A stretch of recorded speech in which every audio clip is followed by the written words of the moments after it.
Сәлем достар, менің каналыма қош келдіңіздер. Бүгін сіздермен бірге өте дәмді кофенің дәмі анық сезілетін блини торт тирамисудың рецептімен бөлісетін боламын.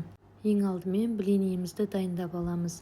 Ол үшін ыдысымызға жұмыртқамызды жарып, үстінен шым-шым тұзымызды себеміз және де қантымызды салып, венчиктің көмегімен жақсылап араластырып аламыз. Содан кейін құрғақ қоспаларымызды қосамыз, яғни ұн, ас содасы және де какаоны қосып араластырамыз. Бөлме температурасында тұрған жылы сүтіміздің жарты бөлігін құйып, ешқандай түйіршік қалмайтындай қылып жақсылап венчиктің көмегімен араластырамыз. Содан кейін сүтіміздің қалған жарты бөлігін құямыз.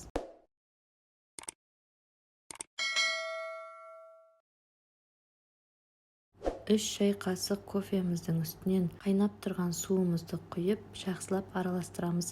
Содан кейін дайындап қойған массамыздың үстінен кофені құямыз және де сұйық майымызды құйып, барлығын жақсылап венчиктің көмегімен араластырып аламыз. Видеода көріп тұрғандарыңыздай сұйық масса шығады.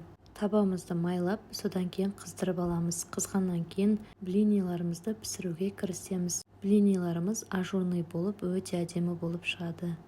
Ендігі кезекте кремін дайындауға кірісеміз. Салқын сливкидің үстінен сахарный пудра мен ванильный сахарымызды салып миксерлейміз.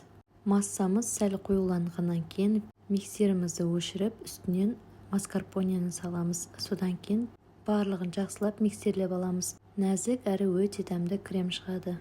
Енді тортымызды жинауға кірісеміз. Блиниімізді қоямыз, содан кейін шамамен бір ас қасықтан кремімізді салып, тортымызды жинап шығамыз. Тортымызды жинап болғаннан кейін бетіне какао ұнтақтарын сеуіп әрлеп шығамыз.